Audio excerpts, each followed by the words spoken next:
tudo bem com vocês? Então a gente está mais uma etapa aí do PIBIC, né? Apresentação do CEMIC. Eu queria agradecer a todos pela participação, a todos que estão me assistindo, agradecer ao meu professor orientador, professor Lunelli, né? O meu projeto é sobre síntese e caracterização de óleos vegetais epoxidados. Meu nome é Guilherme Pisato, sou do campus de Curitiba de Engenharia Química, da Escola Politécnica. Bom, vamos começar na introdução. A modificação química de óleos vegetais é muito estudada, tanto para a parte de combustíveis quanto para outras rotas também.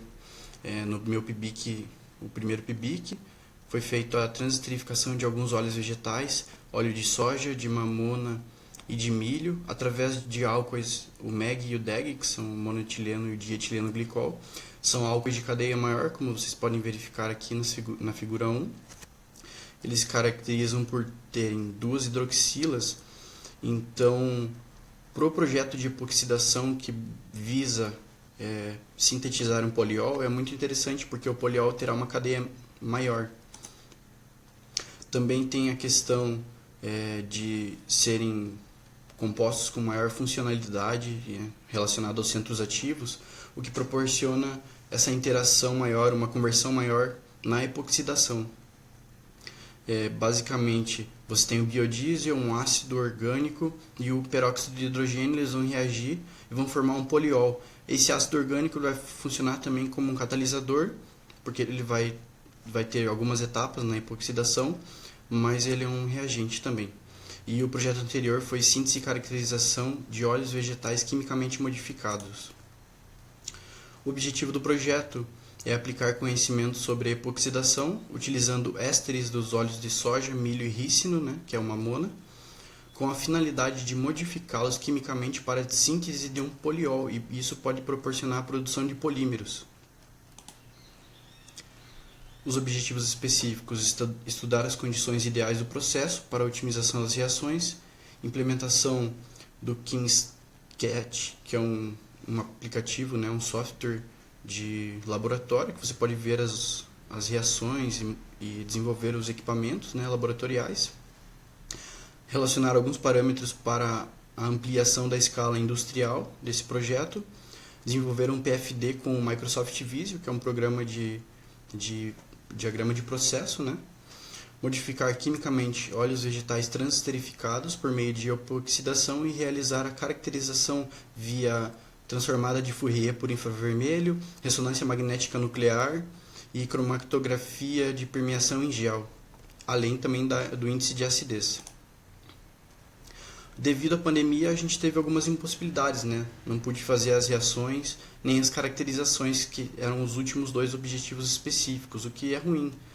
Porém, a gente contornou as situações, mudou o plano de atividades, né? E implementamos dois softwares no projeto.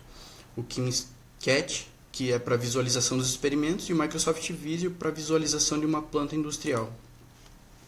Primeiramente, a gente tem a reação de transesterificação aqui na revisão da literatura. Tem uma molécula de triacilglicerol, que é um óleo.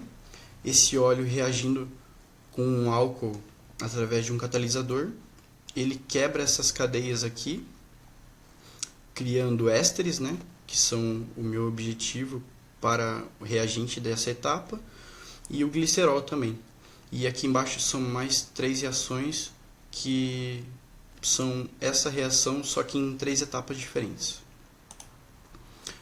A reação de epoxidação, como eu já falei, tem o peróxido de hidrogênio, tem o ácido fórmico, ele vai formar um intermediário que é o ácido perfórmico, e esse ácido perfórmico ele vai nessas duplas ligações dos ésteres e ele cria um anel chamado oxirano. Posteriormente a esse anel oxirano, a abertura do anel, e essa abertura proporciona um hidrogênio aqui, então ele vai ficar um poliol, vai ficar com várias hidroxilas nessa grande cadeia aqui. E isso pode produzir um polímero em outros processos, que são etapas futuras, no caso do meu terceiro PIBIC. Eu estudei aqui o artigo de Derham, né? Ele estudou a conversão do biodiesel para diferentes procedimentos. Então, o biodiesel foi convertido com 70 graus Celsius, né? Então, teve o biodiesel como reagente da epoxidação. A 70 graus Celsius pode-se observar que a conversão é muito melhor. Então, um bom parâmetro para a utilização é 70 graus Celsius de operação. Com relação ao peróxido de hidrogênio, se buscou aí uma relação molar entre insaturação e o peróxido de mais de 1 mol. Isso aqui são as conversões, né? Então, o que tinha menor conversão era abaixo de 1 mol, então buscou-se acima de 1 mol para a otimização do processo. Também tem a questão do ácido fórmico. O ácido fórmico ele estudou para até 1 mol, porém, conversando com o meu orientador Lunelli e vendo alguns outros artigos, o ideal é acima de 2, 3 mols por insaturação do biodiesel.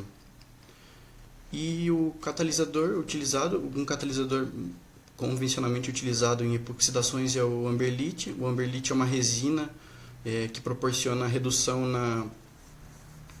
no tempo de reação também, né? E na energia de ativação da reação. E a 16% é uma boa proporção em massa com relação ao biodiesel. Após verificar, né, toda essa questão de otimização, foi para a parte de ampliação de escala e também comparação com o metilmetacrilato. A ampliação de escala ela visa basicamente você projetar algo no laboratório e depois ampliar para a escala industrial, visto que o consumo de polímeros aumentou muito nos últimos anos. Então vai ser algo bem corriqueiro de as pessoas comprarem polímeros, mas a gente está gerando muitos resíduos. Então, uma alternativa é utilizar óleos vegetais para a produção de polímeros, porque são materiais renováveis. A questão da química verde, né, que são 12 princípios, ela visa não geração de resíduos, mas também diminuição. Então, você não vai ter tantos resíduos efluentes. Também tem a questão de gases do efeito estufa. Outros fatores são a questão da eficiência energética ou utilização de catalisador para aumentar o rendimento. Então você produz um produto com alta proporção e subprodutos não são gerados para contaminar o ambiente. Então tudo isso está relacionado à química verde. E a comparação com o metacrilato metila é porque ele é um acrílico, ele é um precursor do acrílico, né, um monômero, e ele é muito produzido, só que ele tem algumas questões, alguns empecilhos, como a questão da autopolimerização. Então, ao sintetizar esse poliol, tem que ver toda a questão de se ele autopolimeriza, quais as condições físicas dele no ambiente. Para a parte de materiais e métodos, se utilizou aqui os reagentes, né, o biodiesel, o ácido fórmico e o peróxido de hidrogênio 30%. 30% porque é uma reação muito exotérmica, então buscou-se uma proporção um pouco menor, senão poderia ter algum risco no laboratório e tudo mais. Outros compostos utilizados, o amberlite catalisador, água e os outros compostos, bicarbonato, bisulfito, diclorometano e sulfato de sódio, eles são para separação e purificação do produto. Então depois eu vou mostrar as etapas certinho.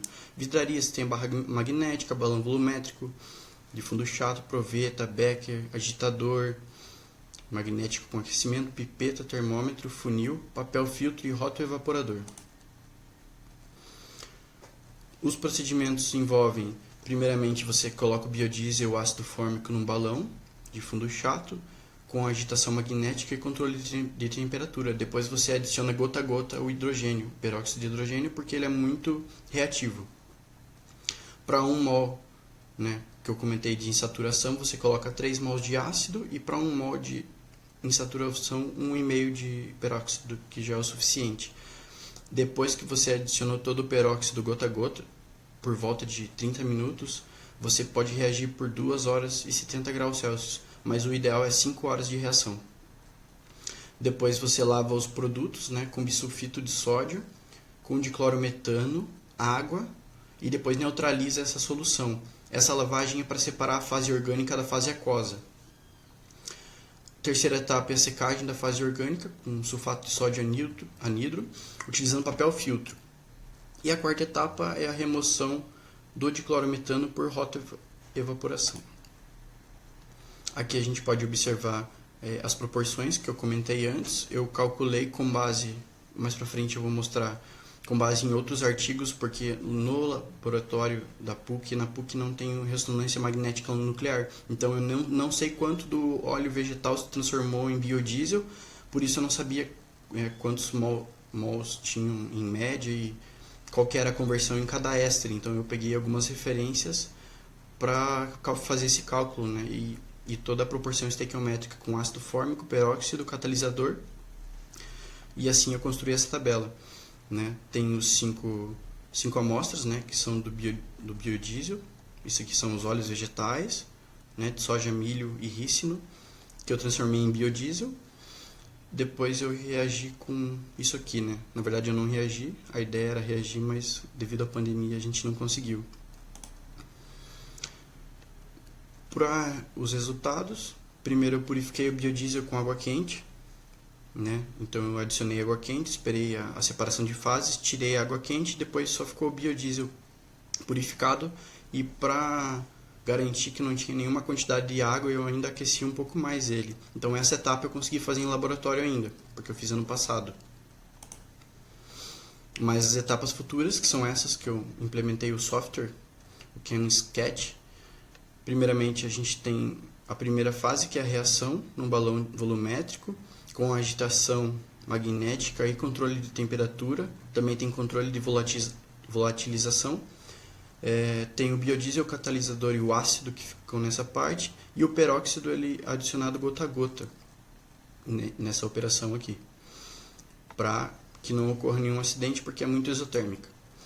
Depois você adiciona bisulfito, água e diclorometano, e você separa as fases. Então a fase superior vai ter biodiesel epoxidado, que é o poliol, vai ter o diclorometano e ácido fórmico em pequena quantidade, porque talvez não separe tão bem, por isso que você faz depois a neutralização.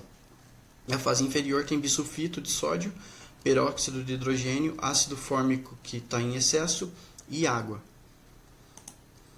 A parte superior, que é a fase orgânica, você adiciona num filtro com sulfato de sódio, para o sulfato absorver todas as impurezas, absorver a água.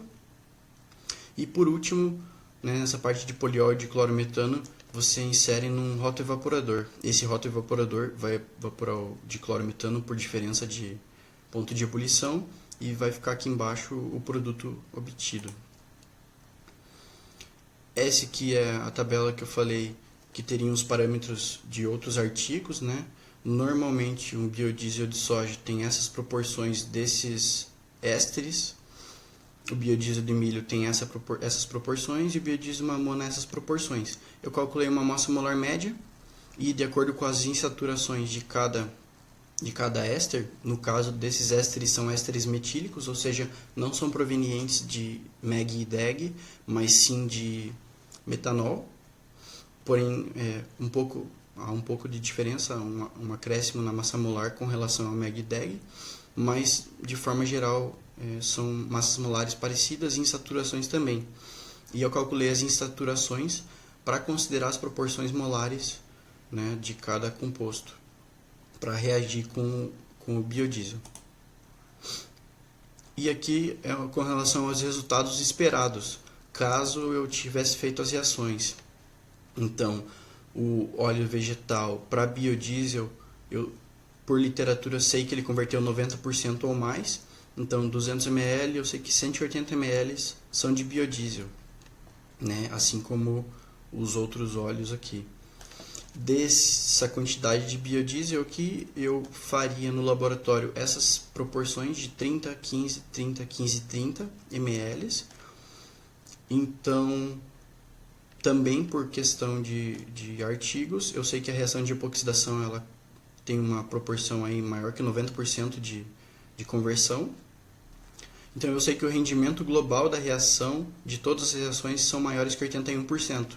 Então dessas quantidades de biodiesel que eu iria reagir no laboratório, eu sei que pelo menos esse volume aqui seria de poliol. Para a parte do software, né, no Microsoft Visio, eu simulei algumas operações unitárias aqui. Então, primeiramente, você tem o reator para a produção de biodiesel, que você mistura o álcool, óleo vegetal, né, numa corrente. O reator normalmente é um CSTR de mistura, tem um catalisador também.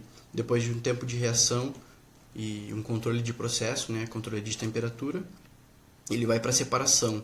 A separação é feita com água quente normalmente, né? Essa água entra pelo topo, como ela apresenta uma densidade maior, ela tende a descer e o biodiesel tende a subir. Então toda a parte que não é de interesse, como álcool em excesso, catalisador, eles vêm aqui para ETE ou para algum processo de separação.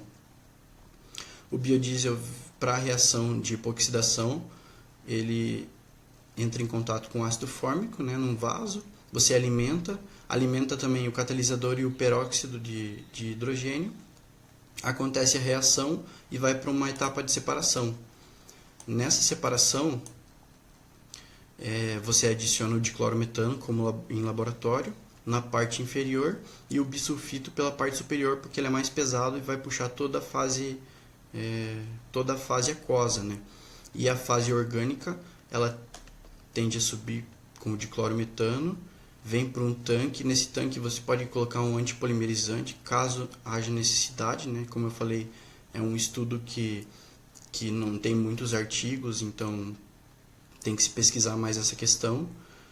E também você pode colocar aqui algum agente neutralizador, caso haja quantidades de ácidos ainda. Depois você parte para uma coluna de destilação. Essa coluna de destilação vai destilar o diclorometano e o poliol, né, o epóxido, ele vem para um tanque. O diclorometano pode ser reciclado, daí você controla o make-up aqui de diclorometano para não ficar gastando toda hora, né? E esse é o software Microsoft Visio. Aqui são todas as linhas, então todas as correntes que eu desenvolvi ali no software e quais são os compostos que tem em cada corrente. Deve-se fazer ainda uma simulação para averiguar se as separações elas são boas, se tem uma alta eficiência de separação. Então você pode utilizar, por exemplo, o software Quimicad ou o Aspen Plus, que também é um bom software para simulação. Para a discussão, né, dos resultados, a purificação do biodiesel buscou obter um produto mais puro, né, um óleo vegetal transesterificado mais puro, remoção de hidróxido de sódio, de água e de algum álcool que ficou em maior proporção, como o MEG e o DEG, né, o mono e o dietileno glicol. Esperou-se uma conversão do biodiesel de 90% da reação, como eu já tinha falado. Pro Quimscat teve uma boa visualização nas etapas laboratoriais, então você pode ver as 4 etapas, né, através do software. Infelizmente não deu para fazer em laboratório, mas pelo software deu para visualizar bem.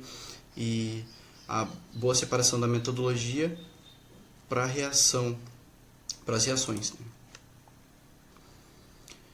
Os resultados para a conversão do poliol, a gente não sabe, né, quanto de óleo vegetal foi transformado em biodiesel e quanto de biodiesel foi transformado em epóxido, né, em polióis, porque a gente não tem ressonância magnética nuclear na PUC. Mas a gente sabe que 90% ou mais provavelmente seriam reagidos, né? As frações dos ésteres foram baseadas em biodiesels metílicos de outros estudos e estipulou uma conversão global maior que 81%, que é uma conversão bem boa. O Microsoft Visio é um software de engenharia química, né? E de outras engenharias também, mas ele foi um estudo de reação de conversão de escala, né? Então foi convertido da escala laboratorial para industrial. Pode-se observar as operações unitárias e comparar, por exemplo, a coluna de extração muito semelhante a um funil de separação. Então fez-se essa comparação para utilizar isso no Microsoft Visio. Assim como um roto-evaporador tem os mesmos princípios de funcionamento que uma destiladora. então se conseguiu fazer esse transporte, né, essa transposição de escala que ajudou muito na visualização de uma futura implementação de uma indústria devido à quantidade de polímero que a gente usa ultimamente, né? Então, isso é muito bom. A gente prevê que talvez tenha uma escala industrial para fazer isso, para reduzir as questões de algo que possa afetar o meio ambiente. Mas, nessa parte, é preciso ainda simular nos programas, como eu falei, no software Quimicad ou no Aspen Plus, para ver se as separações ocorrem de maneira adequada. Com relação às considerações finais, né, o biodiesel foi purificado com eficácia devido ao aquecimento, à separação com a água.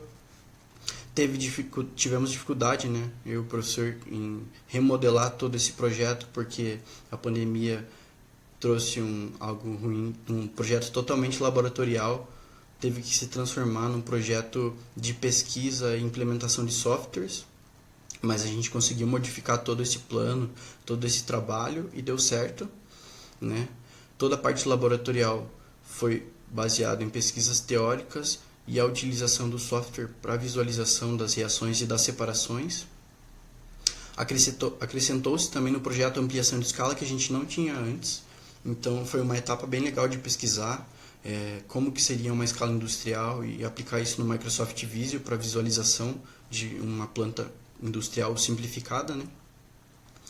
Infelizmente a gente não pôde caracterizar nem sintetizar os produtos da epoxidação por causa da pandemia, né? E nem caracterizar FTE, RMN, GPC e índice de acidez, mas a gente contornou essas dificuldades, a gente conseguiu fazer esse projeto. Eu estou muito feliz, agradeço a todos aqui por estarem vendo e que todos tenham um bom CEMIC, né? E só mostrar aqui também a parte de referências, né? Tem mais 3 páginas de referência aqui. E é isso o projeto. Muito obrigado, bom CEMIC a todos.